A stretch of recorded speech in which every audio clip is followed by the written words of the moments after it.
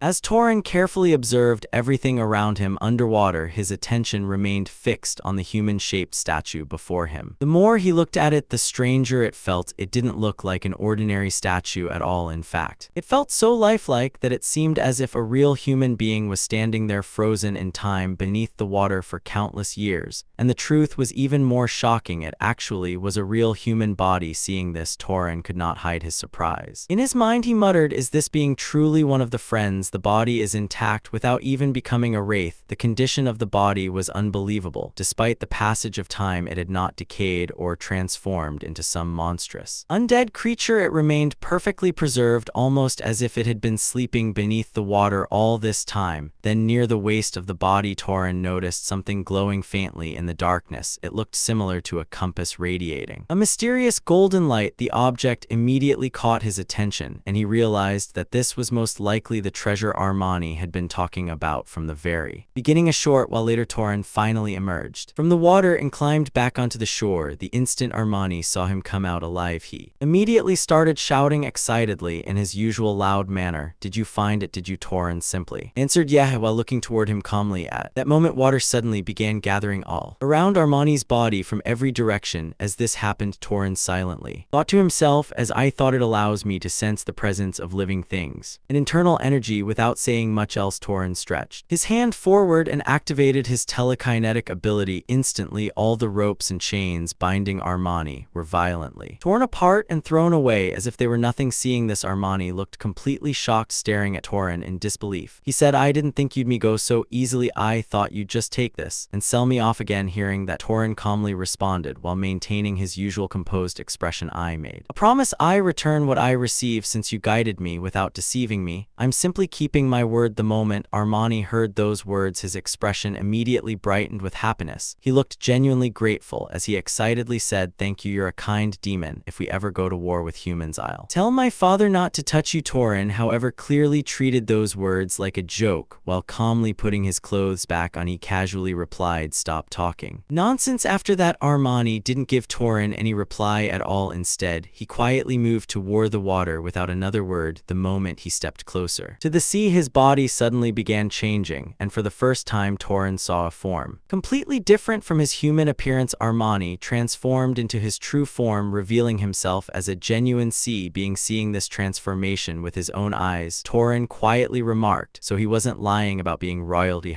With that, the scene shifted to the next morning aboard the ship that had been anchored near the island. The atmosphere there was far from peaceful. Several crew members could be seen badly injured, their backs covered in huge wounds and deep lash marks. Some of them looked barely able to stand, while others groaned in pain. One man cried out loudly, it hurts like hell, put some medicine on me. At the same time, the old man who had been beating them continued disciplining the crew without mercy. Standing before everyone, he shouted, now everyone will repeat after me, we will not be late. Insubordination means death. Just then, Torin arrived on the ship and looked around at the brutal scene unfolding before him. He then turned toward one of the crew members and asked, what's all this about? The man quickly explained, oh, are you awake? They're punishing the guys who crawled in late last night. Not only were they late, they even caused a ruckus at the harbor tavern. This is what they get for taking the captain's warning lightly. As Torin listened to the explanation, he silently observed the people standing around him, his gaze carefully and the internal energy flowing within each person. Most of the crew members had a blue-colored energy flowing through their bodies, but suddenly one particular man caught his attention. Unlike the others, this man's internal energy was glowing red. Seeing this strange difference, Torin immediately began analyzing the situation in his mind. When they are wounded, I can visually see their life force draining away. After realizing this, he asked another question, where's the captain? The crew member replied, he went down to the island, said he was going to find someone to buy the ship. With that, the scene shifted to another location where the captain was currently meeting someone. The captain appeared to be in the middle of a discussion with another man when suddenly someone entered the area. The moment he saw who it was, the captain immediately said, you're here. Torin looked toward him calmly and asked, what about the deal? Hearing that, the captain nodded before introducing the man standing beside him. Let me introduce you first. This is Captain Samuel, who agreed to buy the ship. Then with a faint grin, he added jokingly, I've lost an eye and this man has lost a hand, so the math checks out. Right after that, Captain Samuel stepped forward and greeted Torin politely, nice to meet you, 1,000 Zahar gold coins. We agreed on a lump sum payment. Torin listened quietly before replying, not bad, but there's one problem. Both captains looked at him at the same time. A problem? Torin calmly explained, it's inconvenient to carry around gold coins. Could I perhaps receive magic tools or holy relics of equivalent value? Instead, hearing that request, Captain Samuel shook his head slightly and answered, such precious items aren't found in a place like this. You'll have to go to Comed. The moment Torin heard that name, he repeated it quietly, Comed. Captain Samuel nodded yes. It's the second city of the Zahar territory. House Sturman, who rules there, comes from a tamer bloodline. You should get yourself a decent monster there, since you'll have plenty of money. As Torin listened to those words, he began thinking silently to himself, a tamer, a beast that understands speech, would definitely be useful on the journey. At that moment, he unconsciously remembered someone he knew in the past, a person who owned a horse that completely obeyed every command without hesitation, almost as if it could fully understand human speech. The memory lingered briefly in his mind as as he considered the possibilities waiting for him in Colmad. With that, the scene shifted back to the ship where things that temporarily become peaceful again. The atmosphere among the crew was far lighter than before, and some of the men were even joking around now that the danger with the pirates had passed. One crew member laughed and said, "This voyage is a real treat." The pirates turned into money bags. Another man replied with excitement, "Isn't this all thanks to serving a descendant of God's people?" But before the conversation could continue any further, a loud voice suddenly echoed across the ship. One of the sailors pointed ahead and shouted, "Dark clouds ahead, it's a storm, everyone. Get ready." The moment those words were heard, the entire crew immediately rushed into action since everyone was still aboard the ship. Panic quickly spread as they hurried to prepare for the incoming disaster. At the center of the chaos, the old man loudly barked orders at everyone around him. "Hurry, furl the sails, move the cargo inside quickly. If you don't want to become fish food, give it your all." The crew members desperately began doing their work as fast as possible while the ship violently rocked from the growing waves. However, in the middle of the storm preparations, the men carrying the treasure suddenly lost their balance because of the intense shaking and rising tides. Several of them slipped and started falling across the deck, while some were nearly thrown overboard entirely. But just before disaster could strike, something unbelievable happened. The falling men suddenly stopped in midair. Their bodies hung weightlessly for a moment before slowly rising upward again, as if an invisible force had grabbed them. Taran was secretly using his telekinetic ability to save them all without wasting time. He safely pulled every one of them back onto the ship. After rescuing them, he calmly ordered, "Get below deck quickly." Then, using the same ability, he effortlessly moved all the cargo and treasure into the lower storage area of the ship. Even the remaining unfinished tasks were quickly completed under his control. Once everything was secured, Taran raised his voice and commanded everyone retreat. At that moment, enormous waves resembling towering walls of water crashed around the ship. The sea had become terrifyingly violent, almost like a tsunami swallowing everything in its path. The scene then showed all the crew members gathered in the lower deck of the ship. Everyone was checking on each other's condition while trying to survive the freezing storm outside. Just then, Taran entered the room, and the crew members immediately looked at him with gratitude. "Thank you," they said sincerely, "for saving their lives." Taran calmly asked, "Are you hurt?" The men quickly assured him that they were all fine. A moment later, the captain also arrived and spoke with genuine appreciation in his voice. "Thank you, Taran. If we hadn't furled the sails, we would have sunk." Taran then asked the question everyone was thinking, "Can we withstand this storm?" The captain answered seriously, "We have to trust the ship and the helmsman more importantly." As he spoke, both he and Taran looked toward the rest of the crew. The freezing cold had clearly started affecting everyone badly. Their entire bodies were trembling uncontrollably from the storm's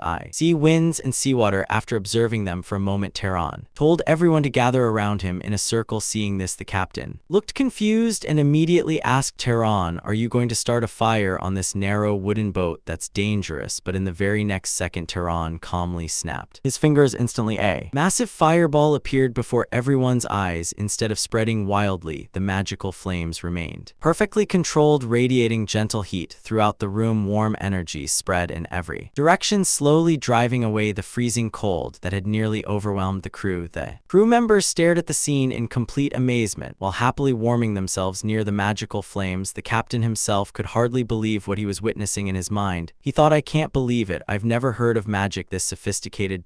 As he continued staring at Taran and the warm light filling the ship, the captain finally began understanding the meaning behind the teachings the old elders used to repeat endlessly throughout their lives. Humans shall serve the wizard, and the wizard shall reign over humans, yet also care for them. The scene then shifts to Komat, the largest city in the northern and real desert, where the ship that had carried them finally arrived. Workers were busy unloading mountains of cargo from the vessel, while merchants and travelers moved through the bustling port. Amid all the noise and activity, the captain quickly approached Ron with a small bag in his hands. Handing it over respectfully, he said, "It's a small amount, but please take this as your hiring fee." The moment Ron looked inside the bag, he was surprised by the amount of money it contained. Shaking his head slightly, he replied, "This is too much. We were already helping each other out to begin with." The captain immediately smiled and explained the crew all chipped in a little from the proceeds of selling the pirate ship. If you don't accept it, God will be angry with us." Hearing that, Tehran finally accepted the bag and kept it with him before saying warmly, "I understand. Then if we meet again, I'll treat you all to a proper meal." But Captain laughed proudly and answered it would be our honor. At the same time, the rest of the ship's crew gathered together behind the captain and began shouting toward him with genuine respect and admiration. "Sir Knight, we'll miss you, Sir Knight. We won't forget you." Their voices echoed across the harbor as they waved at him enthusiastically. To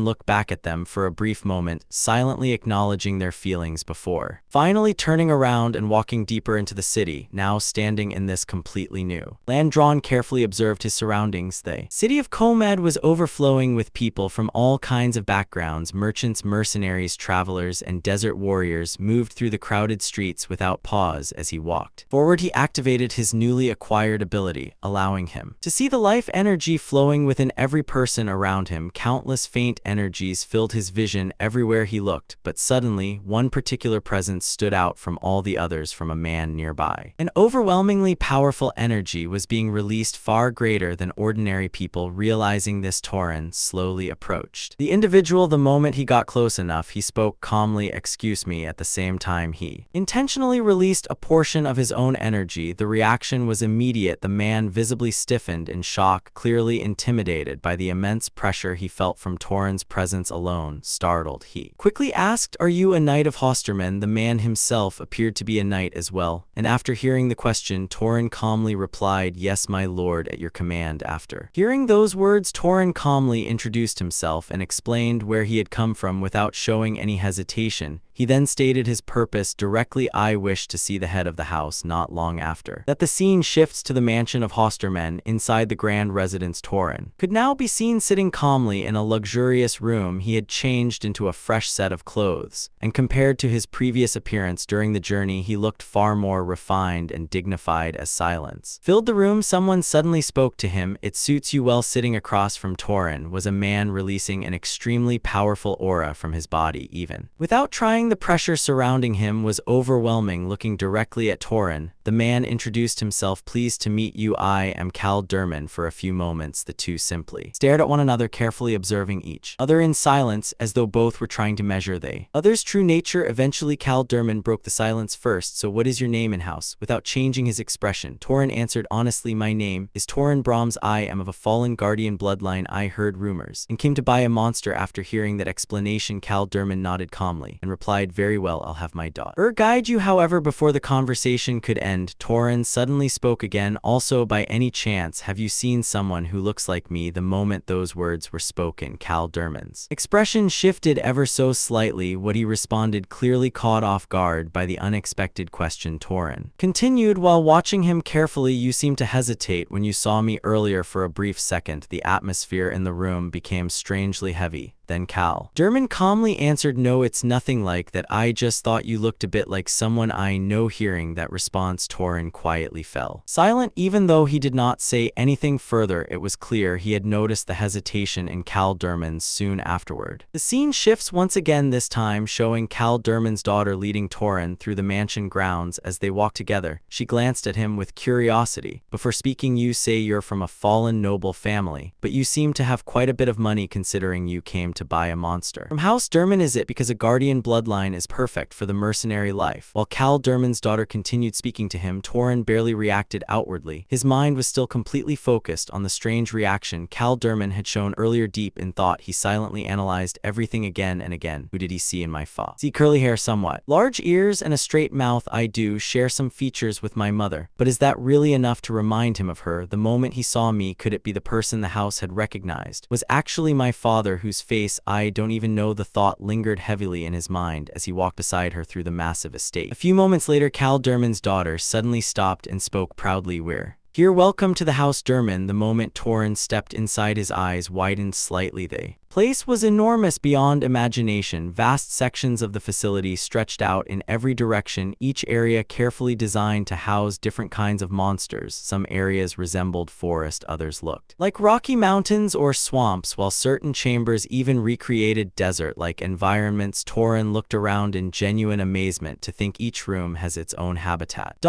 Every monster was being raised in an environment perfectly suited to its nature. It was clear that House Durman had invested unimaginable wealth and effort into this place. As they continued walking, Duran eventually stopped in front of a particularly impressive horse-like monster. The creature possessed a powerful body, sharp eyes, and an intimidating presence that immediately caught his attention. Looking at it carefully, Torin asked, "How much is this one?" The girl casually replied, "Oh, that one we raised him. With quite a bit of care, you'll have to pay for 1,000 gold coins." The instant Torin heard the price, he practically turned to stone from shock. Internally, his expression completely froze. "That's twice my entire fortune." Until now, he had honestly believed he possessed a decent amount of money after everything he had earned during his journey. But at this moment, reality hit him mercilessly. I was wrong to think I was rolling in money. As they continued moving through the breeding grounds, Torin quietly fell into deep thought. Once more, should I give up on getting a monster? But I can. He exactly crossed the desert while carrying that chest full of money. Either the situation left him trapped between the difficult choices, and neither options seemed ideal. After thinking for a while, Torin suddenly stopped in front of a much smaller enclosure located near the corner of the breeding grounds. Inside the cage was a strange bird-like beast unlike the other monsters they had passed earlier. This creature was quietly staring directly at him the entire time, almost as if it were carefully observing him. Torin narrowed his eyes slightly before pointing toward it and asking, "What about this one?" Cal Durman's daughter answered casually, 1,500 gold coins. The moment he heard the price, Torin's expression immediately changed. Compared to everything else he had seen so far, this was unbelievably cheap. "That's cheap.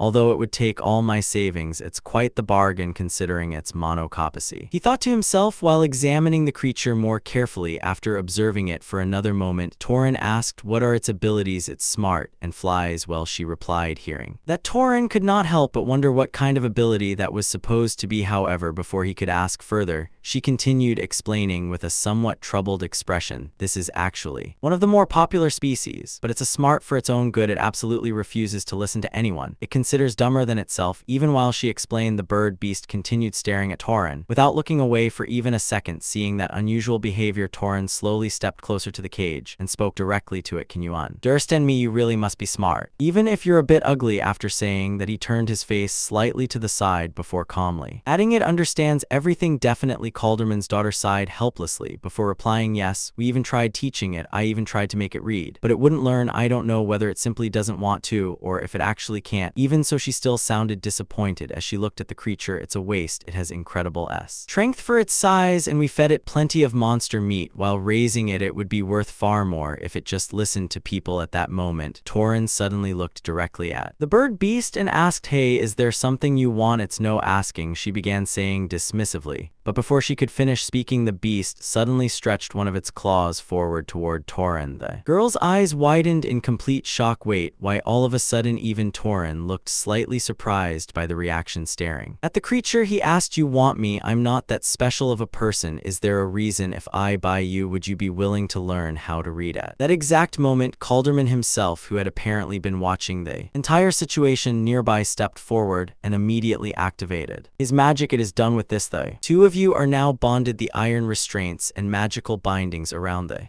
bird beast instantly disappeared. Freed from the cage, the creature immediately moved towards Torin's side without hesitation, almost as if it had already decided he was its true master from the very beginning. Watching the scene unfold, even Calderman seemed somewhat surprised as he approached them. He said, "It's surprising how well it follows you. Take good care of it." Now standing beside Torin, the strange bird beast quietly remained at his side as though it had finally found the person it had been waiting for. All words, and replied, "I will." For a brief moment, silence filled the area, but then Calderman suddenly spoke again, his expression becoming slightly more serious than before. "I could just let this pass. But do you happen to have any connection to Tallies?" The moment Torin heard that name, his eyes wide and slightly in surprise. "Tallies?" However, almost immediately after asking the question, Calderman shook his head lightly and said, "Are mine? Please forget I asked." Even though the conversation seemed to end there, Torin's thoughts immediately became restless once again. "Tallies?" He thought of that person. "The moment he saw my face, the more he thought about about it, the more suspicious the situation felt. After remaining silent for a moment, Torin finally decided to ask something directly himself. Then how's head, may I also ask you one thing? Calderman calmly nodded. Go ahead without hesitation. Ion Torin took out a portrait and showed it to him before asking, do you happen to know a woman named Calderman? Carefully looked at the portrait for a moment before immediately answering, not at all. If she were such a beauty, there's no way I would have forgotten her. Hearing that answer, Torin quietly lowered the portrait again and replied, I understood. Then I need a second. Before anyone could ask what he meant, the bird beast suddenly spread its wings and flew upward. Seeing this unexpected action, Calderman immediately frowned slightly and asked, what are you doing? Torin answered, naturally, since I've paid the price and the deal is done, it's only natural to check if everything is in order. The next moment he grabbed onto the beast's legs firmly. The giant bird-like creature immediately lifted him high into the air and began flying forward. Incredible speed. Wind rushed past Torin as they soared across the skies above the vast grounds of House Durman. Despite everything weighing on his mind earlier, Torin could not deny that he was genuinely enjoying the feeling. Flying freely through the open air made his thoughts feel lighter, almost as though the pressure inside his head had temporarily disappeared. Sometime later, the scene shifts again. Torin could now be seen walking out of a room after finishing his meal. A servant standing nearby respectfully bowed toward him and said, I hope you enjoyed your meal, master. Just then Calderman's daughter approached him and said, oh, you're here. How was the flight? It was good, Torin replied calmly. It felt like it cleared my head. Soon afterward, she began introducing him to several people gathered nearby. Everyone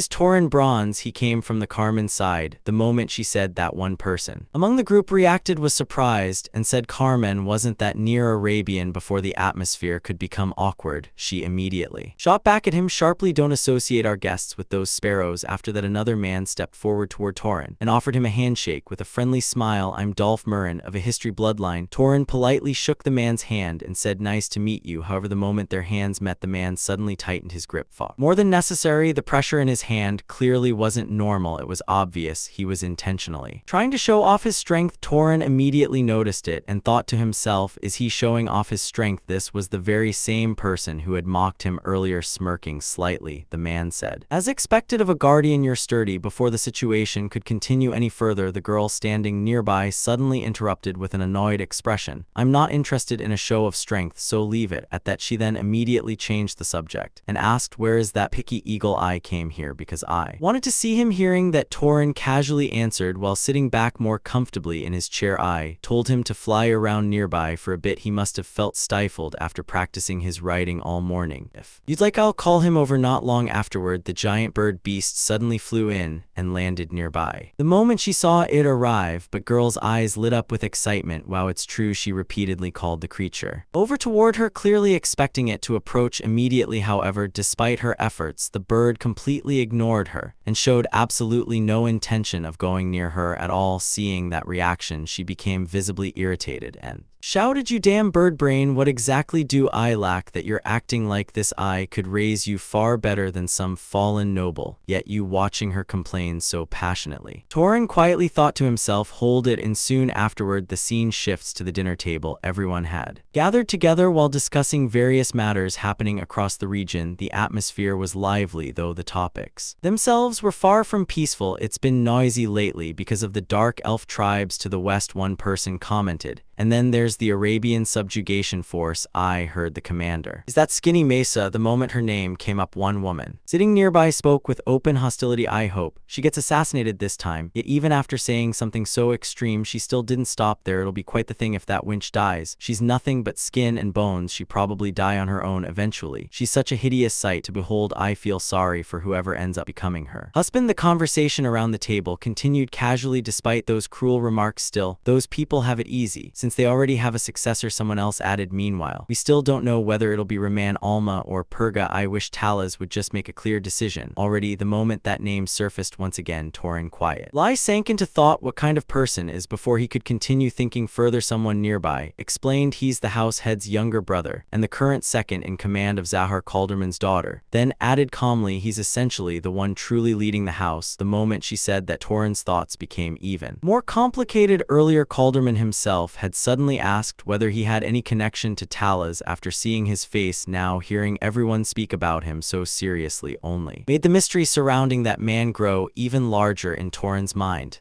The scene then shifted to Torin, who sat quietly beside his newly acquired peppered, while remaining completely lost in thought. His mind repeatedly drifted back toward Lord Cal, the very man who had reacted. The instant he saw him earlier, Torin already knew that Lord Cal held the position of second in command within the powerful Zahar family, and that realization alone filled his heart with uneasiness. Terrifying thoughts slowly crept deeper into his mind. What if Lord Cal was truly his real father? Torin could not stop imagining the consequences if the Zahar family ever learned about his existence. To a noble family of such overwhelming power and reputation, someone like him could easily be viewed as nothing more than an unwanted stain, and if that ever happened, he believed they could crush him as effortlessly as stepping on a tiny insect. The more he thought about it, the heavier the pressure inside his chest became, while Torin remained trapped in those dark thoughts. The little eagle beside him suddenly began scratching letters onto the ground using its sharp beak. After a few moments, the bird proudly finished writing that it was a black eagle. Seeing the creature actually managed to write words made Torin slightly impressed, and he calmly praised it for getting the sentence right. However, the eagle immediately continued scratching more words onto the ground, this time copying the exact phrase Torin himself had spoken earlier. The moment he saw it, Torin quickly sighed and pointed out that he had never told the bird to copy that particular sentence. On top of that, despite all the effort, the spelling was still incorrect. The strange exchange naturally led them toward discussing names. Torin asked the eagle whether it had finally decided on a proper name for itself, yet in response the bird simply wrote that it had not chosen one yet. Torin stared at the sentence for a second before it completely, and wondering if not yet was actually supposed to be the bird's name, the eagle quickly corrected him through more messy writing. A little later, Torin calmly asked the bird something else entirely. He wanted to know why it had chosen him in the first place. The eagle paused briefly before scratching another response into the ground. It wrote that it liked Torin. Not only that, but it also explained that something hidden deep inside him felt strangely similar to itself, creating an unusual sense of connection between them. Torin immediately corrected the bird, once again explaining that the proper wording should have been "I like you." Even after fixing the sentence, he could only sigh after noticing that the writing was still filled with mistakes. At that moment, Torin realized the eagle still had a very long way to go before properly learning how to write. The creature would clearly need much more study and practice in the future. Still, the eagle's earlier words continued lingering inside Torin's mind. The bird claimed that something within him felt similar to itself. That statement alone made Torin begin questioning his own origins once more. Perhaps it had something to do with the mixed blood flowing through his veins, blood inherited from both the Zahar family and another unknown lineage he still knew nothing about. Before he could continue thinking further, another voice suddenly interrupted his thoughts. Dolph casually approached him while calling out his name with his usual cheerful attitude. He mentioned that he planned to head out later for some hunting and training to warm himself up a little. With a carefree smile, he invited Torin to come along as well. Torin calmly informed him that he would actually be leaving that very hearing. That immediately surprised Dolph. He complained that Torin should have told him earlier and acted as though they had already become close companions in such a short amount of time. Even while listening to Dolph's friendly tone, Torin remained cautious. Deep inside, he still could not trust him at all. To Torin, Dolph seemed like the type of person who simply enjoyed using his overwhelming strength to dominate others. It felt less like genuine friendliness and more like someone satisfying their own sense of superiority through meaningless behavior while hiding behind a cheerful smile. Even so, Dolph casually offered to personally guide Torin if he needed help traveling through the region. He confidently claimed that he knew the entire area extremely well. However, Torin immediately refused without hesitation and stated that such help would not be necessary. Dolph acted disappointed for a moment, but eventually shrugged it off and casually told Torin to let him know if he ever changed his mind before walking away. After Dolph left, Torin only grew more. The fact that Dolph gave up so easily did not reassure him at all. Instead, it made him even more uneasy. Not long afterward, Torin began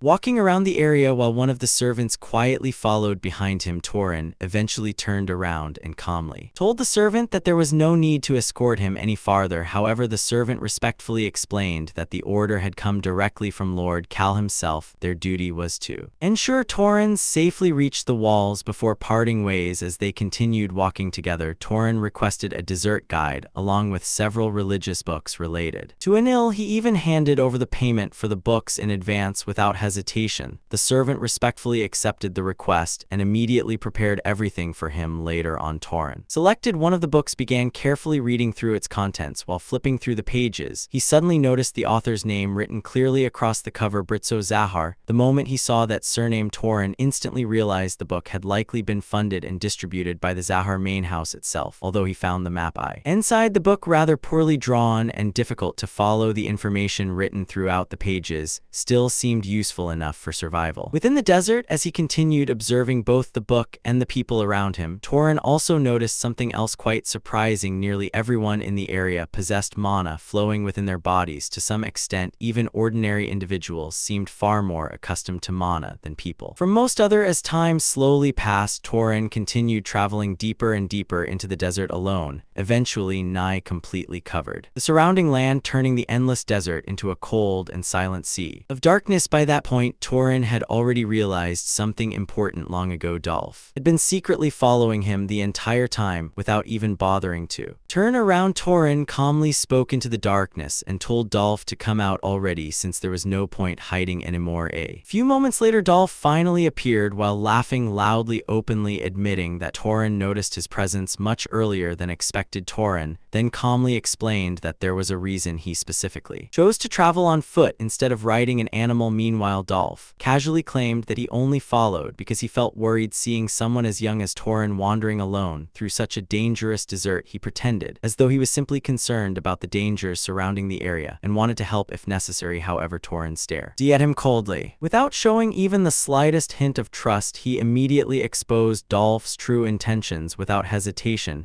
directly accusing him of being after his mana rather than denying the accusation. Dolph's grin only widened and further. Instead of acting offended, he looked genuinely amused that Torin knowingly chose to come all the way out there alone, despite already understanding exactly what kind of person he was dealing with. Dolph continued staring at Torin while trying to understand what kind of person he truly was. Even after realizing the dangers surrounding him, Torin had still willingly walked deep into the desert alone. To Dolph, it became difficult to decide whether those actions were genuinely brave or simply foolish beyond reason. Meanwhile, Torin calmly remarked that he finally understood why nobles hated hearing stories about fallen noble families so much. Those discussions were nothing more than reminders of weakness and failure, things nobles desperately tried to bury. Hearing that, Dolph immediately smirked and pointed out the irony behind those words in his eyes. Torin himself stood in an even worse position than he did. Dolph carefully examined him once more and began sharing his own conclusions. Although Torin possessed an absurdly large amount of mana, his body itself was clearly weak and fragile. Dolph assumed that Torin must have originated from some primitive branch of the Guardian bloodline, a lineage that managed to preserve resistance abilities while gradually losing the monstrous physical strength the true Guardians were known for. Even then, one thing still confused him greatly. He could not understand how someone with such a weak body had managed to accumulate such an enormous reserve of mana in the first place.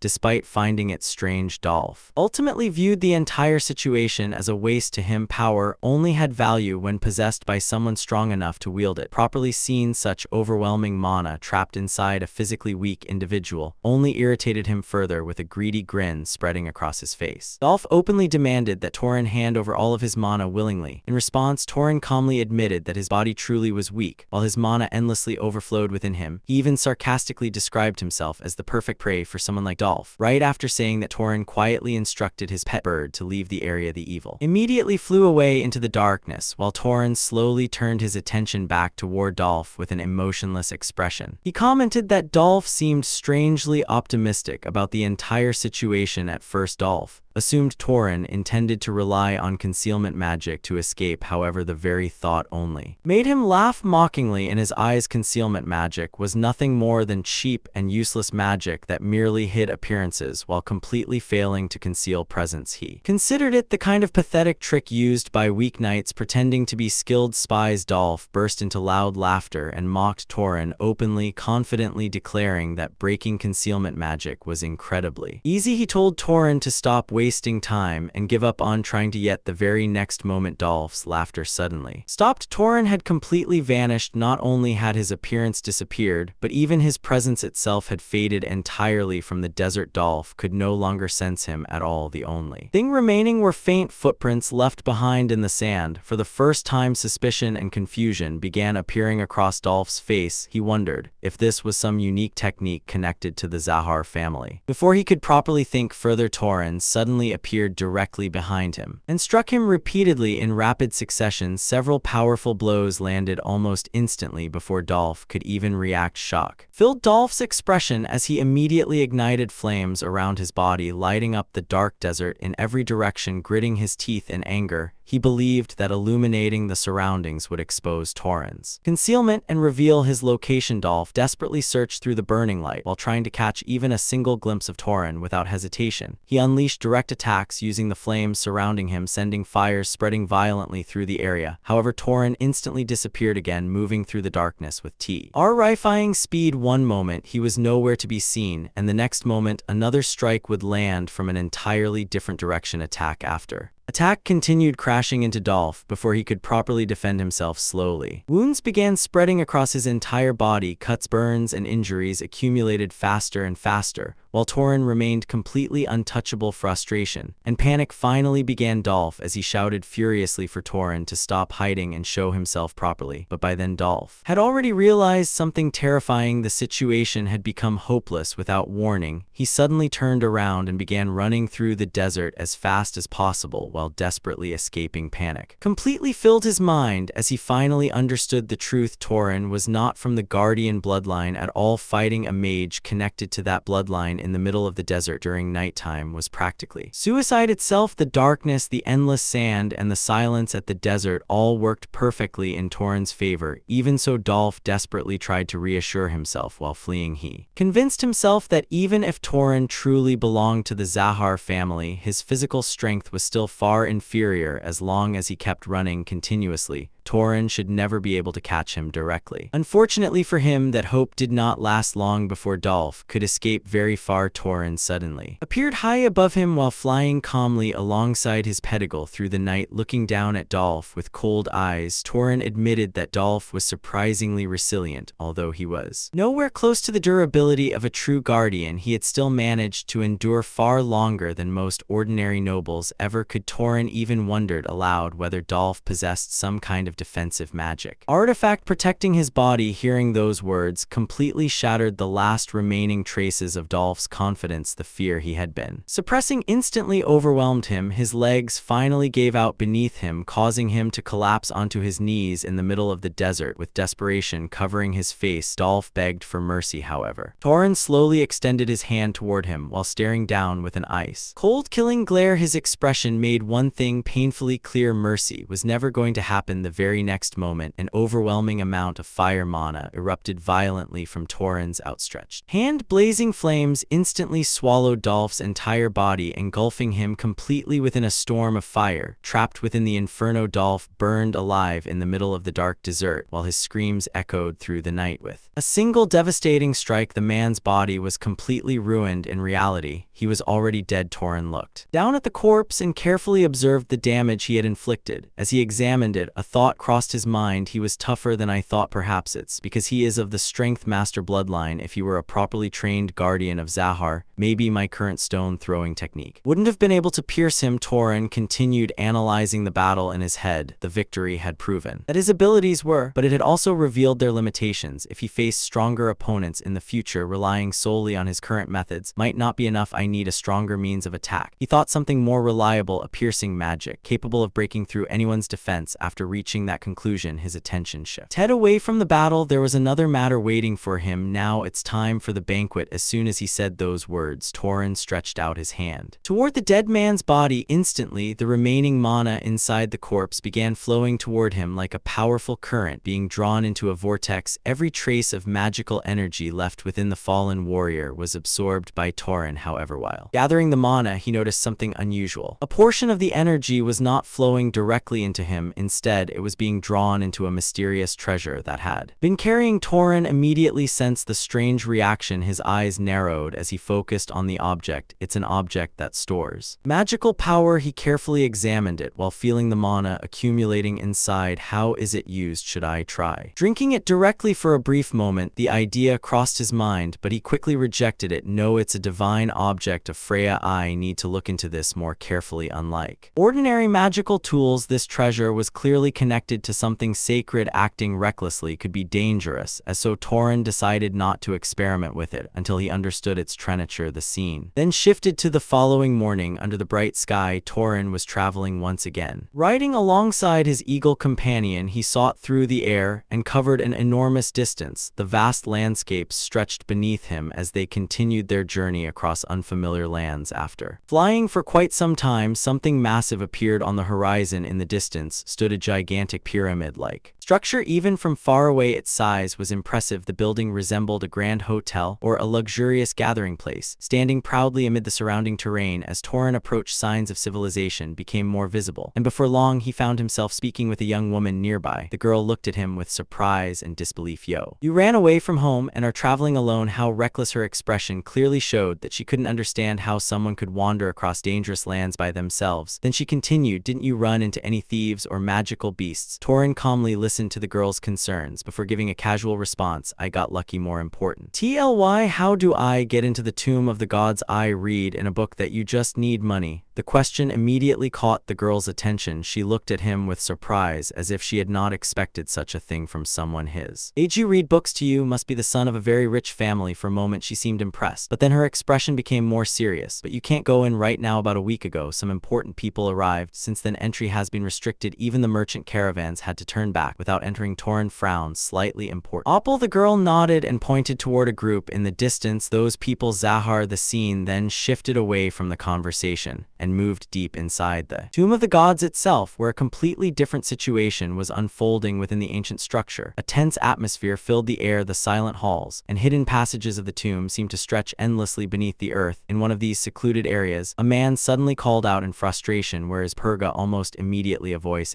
answered from nearby. I'm right here. So stop screaming, they'll hear you. Purga stepped forward, clearly irritated by the man's recklessness. However, instead of calming down, the man became even more agitated after seeing him. This is all your fault, Purga. If you hadn't insisted on coming in here. Before he could finish, Purga sharply interrupted him. Don't shift the blame to me. You came because you wanted to secure a position when I become the head of the family. And keep your voice down. His words instantly silenced the complaint. Despite maintaining his composure on the outside, Purga's mind was racing. Countless thoughts were running through his head as he reflected on the reason he had come to this place in the first place. There was an old story that had been passed down through his family for generations. There is a hidden underground area in the tomb of the gods. If you discover its secret, maybe you will become the next head of the family. Those words had remained with him ever since he was young. Now, standing within the depths of the tomb, he finally understood that the legend had been true all along. Who would have thought that the underground area my grandfather talked about was actually real? As I swept across the mysterious serenity, every year I searched this entire place for clues. I never found anything. Eventually, I thought it was nothing more than a legend. The discovery before him completely shattered that belief. A hidden world existed beneath the tomb of the gods, concealed from ordinary visitors for countless years. The fact that such a place had remained hidden for so long filled him with excitement. But to think that a place like this was hidden here, his heart began pounding with anticipation. If the stories were true, then the secrets buried within this underground labyrinth could completely change his future. If I discover the secrets of this place, it'll be easy for me to become the head of the family. The ambition that had driven him for years burned brighter than ever. All the struggles, all the countless searches, and all the disappointments suddenly seemed worth it. For the first time, he felt as though destiny itself was guiding him towards success. Looking around the ancient underground labyrinth, Purga could not suppress the smile forming on his face. The god of Zahar is truly on my side. At that very moment, countless pairs of glowing red eyes appeared within the darkness ahead. The underground labyrinth was not empty at all. Hidden in the shadows were numerous monsters, silently watching and waiting. The sight immediately sent a chill chill through the group. The moment Purga saw those crimson eyes staring back at him, his excitement vanished. What a shitty secret! If I had known this place was full of monsters, I would never have come in here. The dream of discovering a legendary secret and becoming the head of the family suddenly felt far less appealing when faced with the possibility of being torn apart by monsters trying to distract himself from the danger surrounding them. Purga turned to one of his companions. How much water do we have left? The answer came instantly. Done none. Purga's face twisted with annoyance. Then make some more. I need to at least wet my throat. The situation inside the underground ruins was becoming increasingly unpleasant. The air felt heavy, the darkness seemed endless, and the constant presence of monsters made every step feel dangerous. Then something strange happened. From deep within the labyrinth, an incredibly powerful dark energy began spreading through the underground passages. It was unlike anything Purga had ever felt before. The sinister aura flowed through the ruins like an invisible tide, carrying within a mysterious voice. Purga focused on it for some reason, even though the words were spoken in a language he had never heard before. He could somehow understand their meaning perfectly. A look of confusion appeared on his face. Why, even though it's a language I've never heard before, I can understand. The voice continued echoing through the darkness. The meaning of this voice. Then the mysterious words became clear. The night hunter has returned to the desert. The moment those words echoed through the underground labyrinth, an eerie silence followed, making the entire place feel even more unsettling than before. The scene then shifted away from the hidden ruins and returned to Torin was calmly walking through the streets while thinking about the situation surrounding the tomb of the gods. The more he thought about it, the more troublesome it seemed. This is going to be troublesome. His expression became serious. So they intend to close the place off just for themselves and explore everything alone. The restriction placed on the tomb was clearly not temporary. The influential people from Zahar appeared determined to monopolize whatever secrets were hidden inside. Torin continued walking while considering his own circumstances. If I keep wandering around without a reason, I might end up running into someone who recognizes tallest in my face, just like Househead Cal did. That possibility alone was dangerous enough to make him cautious. It's better to stay quiet and hidden for now. As he wandered through the market area, something on display caught his attention. Curious, he stopped beside a merchant stall and pointed toward one of the items. What is this? The shopkeeper immediately answered. Saltpeter. It only exists on the islands of the South Sea if it's ground and consumed. It's said to increase one's lifespan. Hearing that name instantly triggered a memory in Torin's mind. He began searching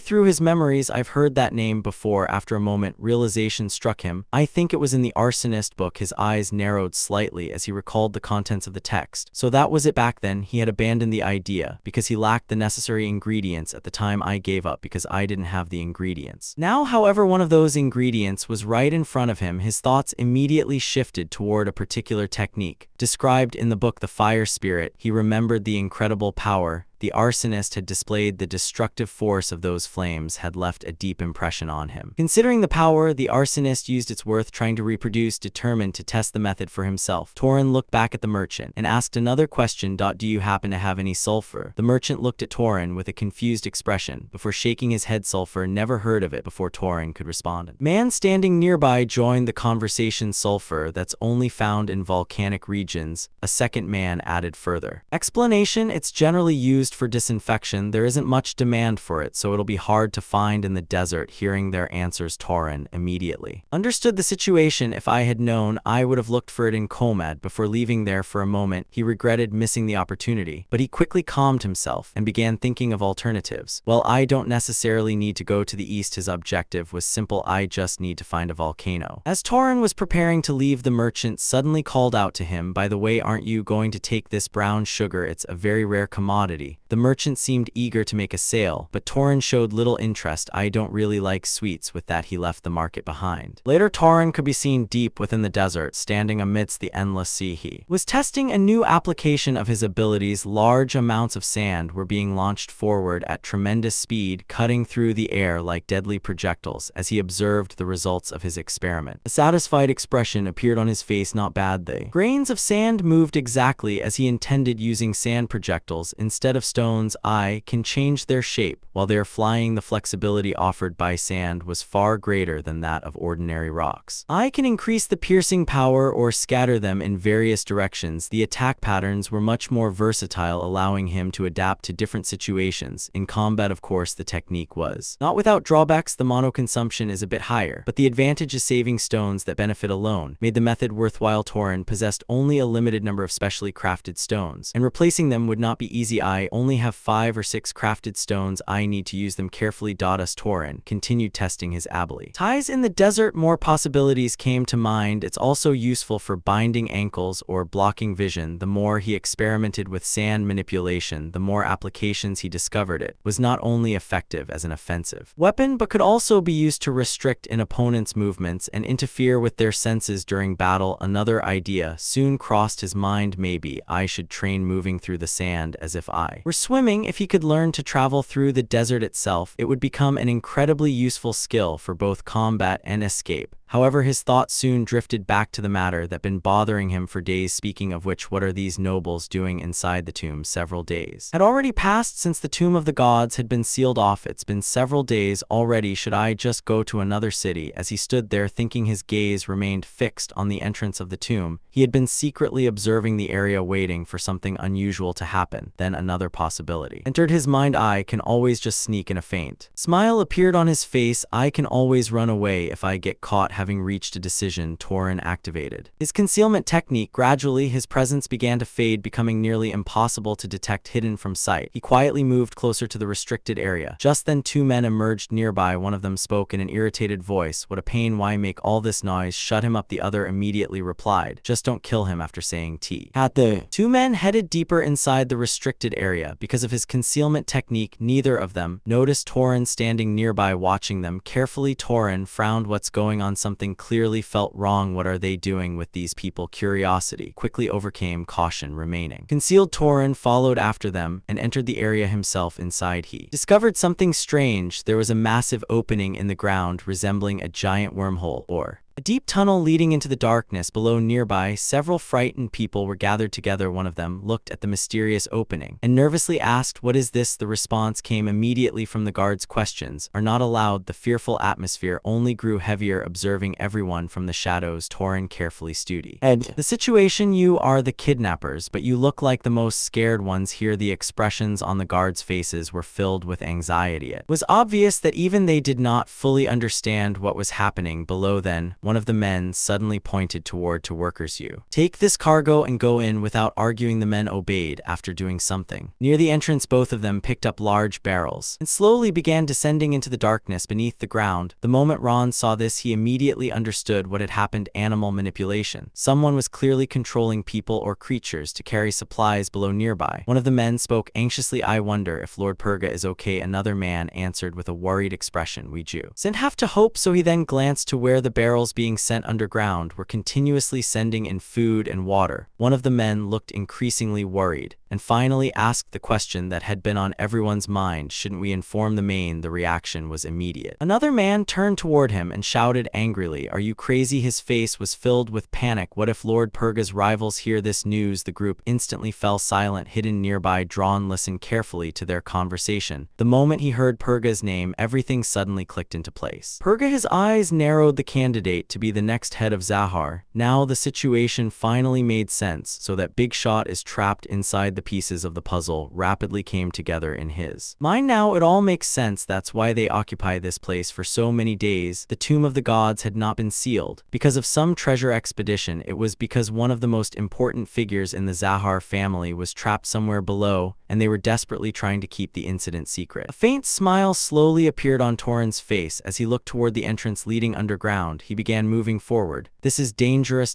His smile widened slightly. But it's also an opportunity. His mind immediately started calculating the potential benefit. If I save that kid and he ends up owing me a favor, I can approach Zahar naturally. For a moment the ideas seemed appealing, but almost immediately he shook his head. No, the more he thought about it, the less that reason mattered. The reason doesn't matter. His his eyes focused on the darkness below. I need to get in there with something. Drawing him toward the depths of there's something inside that I want. Without any further hesitation, Torin stepped through the entrance and descended into the underground labyrinth. The moment he entered, an unpleasant sensation washed over him. He immediately grabbed. A strange clarity suddenly returned to his mind. As soon as I entered, my head cooled down, his expression darkened. I was being influenced by something. The realization disturbed him. Looking back on his earlier thoughts, he could clearly tell that something had been affecting his judgment from the moment he decided to enter. How idiotic. He let out a frustrated sigh of favor. Who's to say Purga is the type of person who repays favors? The logic behind his decision now sounded ridiculous as he continued deeper into the underground. Area voices soon reached his ears. Looking ahead, he spotted Purga. Several exhausted and miserable people were gathered nearby. One unfortunate man lay helpless on the ground while Purga watched the scene without concern. Purga glanced toward the newcomer and spoke casually. Great, they sent another one. In his tone carried no gratitude whatsoever. They keep sending people from outside. Then Purga slowly stood up. An irritated expression appeared on his face as a noise echoed somewhere nearby. What an annoying noise. He looked toward one of his subordinates. Someone deal with that.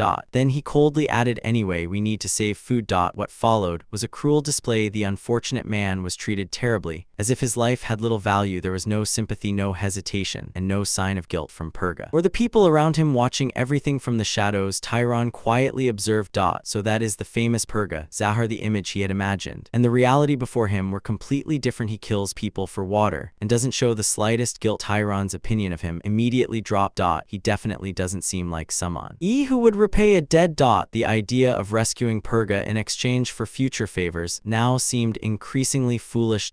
As Tyron continued moving through the underground labyrinth, another voice suddenly echoed through the darkness.